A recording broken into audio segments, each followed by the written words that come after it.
네, 안녕하세요. 오늘은 비수술 치료 재활하기 답하다 아픈 이유 읽어주는 남자 제3부 진행하려고 합니다. 오늘 저희가 공부할 내용은 척추 및 디스크 항목에서 디스크는 있는데 근조도 검사는 왜? 라는 제목으로 여러분에게 아픈 이유를 읽어드리도록 하겠습니다. 예전에는 허리가 아프고 다리가 저려도 MRI 가격이 너무 비싸서 검사 한번 받기가 쉽지 않았던 시절이 있었죠. 하지만 최근에는 MRI 가격하고 접근도가 많이 좋아져 가지고요. 예전보다는 MRI 검사 받기는 좀 더 쉬워졌습니다. 하지만 MRI를 찍었는데도 가끔 의사들한테 근전도 검사를 한번 더 해봐야겠는데요 라는 이야기를 듣는 경우가 많아요. MRI까지 찍었는데 왜 또 근전도 검사를 해야 되지? 라는 생각들을 이제 환자분들 입장에서는 할 수 있는데, 제가 근전도 검사가 왜 필요한지에 대해서 한번 좀 설명드리려고 합니다. 우선 우리 몸에 있는 신경을 고속도로라고 한번 생각해 보세요. 그래서 신경에 우리가 실제로 전기 신호가 이렇게 쭉 신경을 따라서 전달이 되거든요. 그래서 신경을 고속도로고, 그 고속도로 위에 얹어져 있는 차를 전기 신호라고 그렇게 생각하시고 한번 제 이야기를 들어주시면 설명이 쉬울 듯 합니다. 만약에 서울에서 고속도로를 타고 광주까지 교통체증 없이 정상적으로 이렇게 쫙 타고 내려오면 한 3시간 정도 시간이 걸린다고 그러죠. 그런데 한 서울의 친구가 저한테 전화를 했어요. 정우가, 나 지금 내려갈게. 그렇게 하고 나 지금 출발한다 하고 딱 내려왔는데 보니까 3시간이 아니라 5시간 만에 도착한 거예요. 그럼 우리는 고속도로 상태가 어떻다고 생각하겠죠? 아마도 뭐 어디 수도권 어디가 체증이 있었다거나 아니면 중간에 어디가 교통사고가 나서 그런 문제로 인해서 친구가 도착이 늦었다라고 그렇게 짐작할 것입니다. 그래서 지금 오른쪽에 보면 고속도로 교통사고 그림을 제가 좀 그려놓았습니다.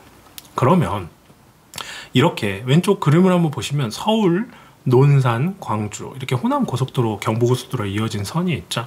그래서 어떤 친구가 서울에서 논산까지는 정상적인 속도로 왔어요.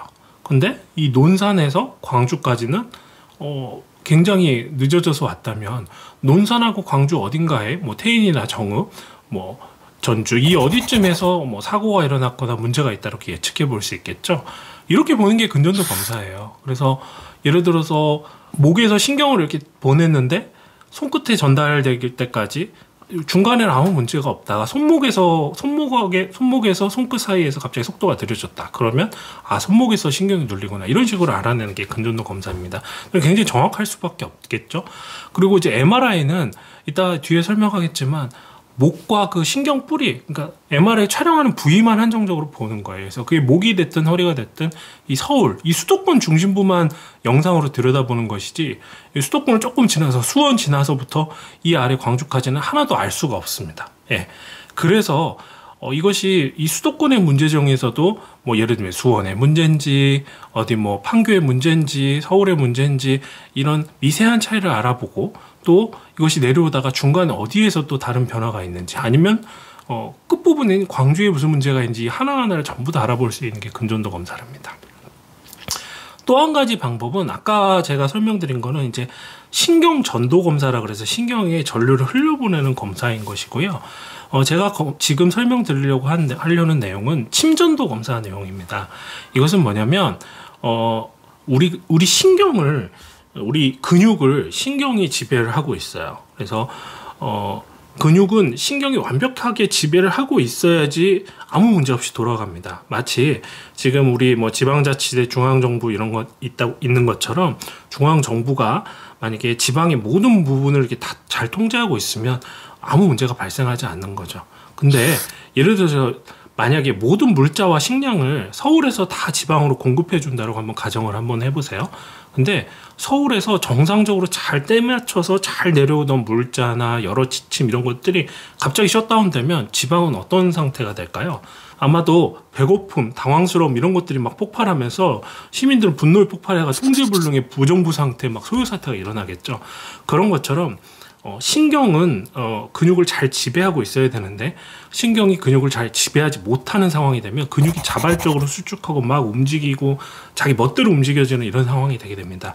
그때 그 지방의 상태를 들여다보는 방법이 저희가 그 근육에다가 바늘을 꽂아봐요. 그래서 그 신호를 증폭해서 봐보면 그 근육이 지금 자발적으로 자기 마음대로 수축하고 있는 것인지 아니면 신경이 통제를 잘 받아서 아주 잘 통제되고 있는 것인지 저희가 알 수가 있어요.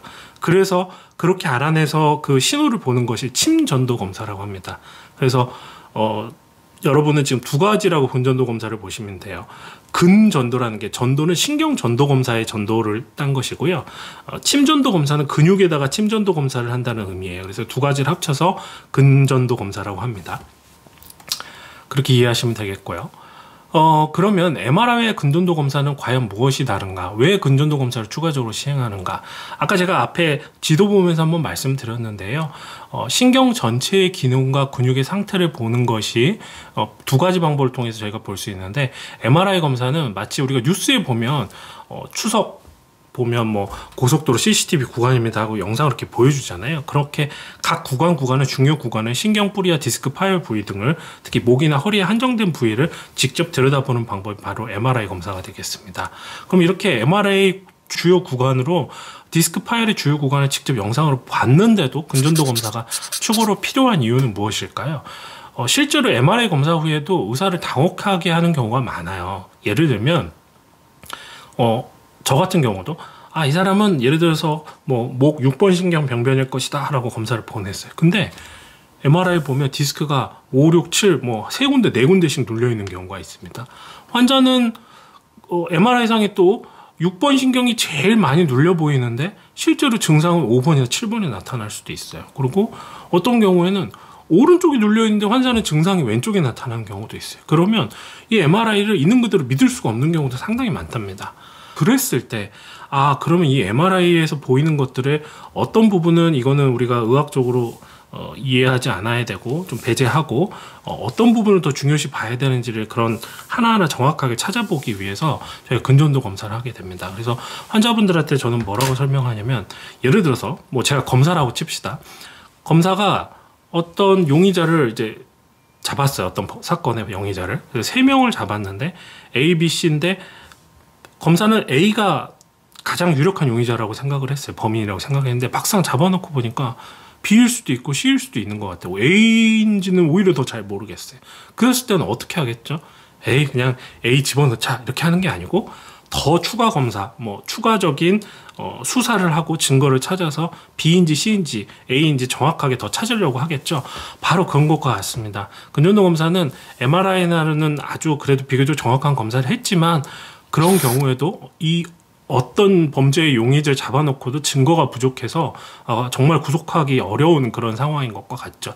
이런 경우에 근전도 검사라는 객관적인 기능 검사를 통해서 마치 거짓말 탐지기를 사용하듯이 진범을 잡아내는 검사처럼 근전도 검사를 추가로 시행하게 되는 겁니다. 그래서 이렇듯 근전도 검사는 그 원리와 검사는 어렵지만 의사가 지혜롭게 사용하기만 한다면 질병의 진단과 치료에 결정적인 단서를 주는 아주 훌륭한 검사이죠. 게다가 MRI 비용도 이거 참 중요합니다. 훨씬 MRI보다 저렴해서 오히려 척추신경 질환의 초기 검사라도 손색이 없는 검사입니다. 그래서 근전도 검사는 제가 전 시간에도 한번 말씀드렸는데 이게 의료보험 70%가 됩니다. 또 급여 환자의 경우에는 거의 100% 지원이 되기 때문에 MRI 검사를 해보기에 조금 막연하거나 아니면 비용이 좀 걱정이 되는 분들한테 먼저 선별 검사를 해보기에 아주 좋은 검사라고 제가 소개를 드리고요. 향후 근전도 검사가 이런 훌륭한 기능과 역할을 계속 잘 발휘해서 신경질환 진단과 치료에 큰 보탬이 되기를 간절히 바라봅니다. 이렇게 이해하시면 되겠습니다. 마지막으로 근전도 검사가 필요한 경우에 예를 들어서 더 쉽게 설명드릴게요. 어떤 사람이 손이 저려요. 근데 이게 손목터널 증후군이라고 해서 손에서 저리는 것인지, 아니면 뭐 팔꿈치에서 어디가 신경을 눌리는 것인지, 목에서 내려오는 것, 이 세 가지를 한꺼번에 다 검사하고 확실하게 말씀드릴 수 있는 것이 근전도 검사가 되겠습니다. MRI 찍으면 목에 이상이 있나 없나만 알 수 있는 것이죠. 이렇게 해서 오늘은 디스크는 있는데 근전도 검사는 왜 하느냐에 대해서 한번 설명드렸고요. 당신의 건강지킴이, 비수술 치료, 재활하기 답하다, 인터파크, 교보문고 등 오프라인 서점에서 만나보실 수 있겠습니다.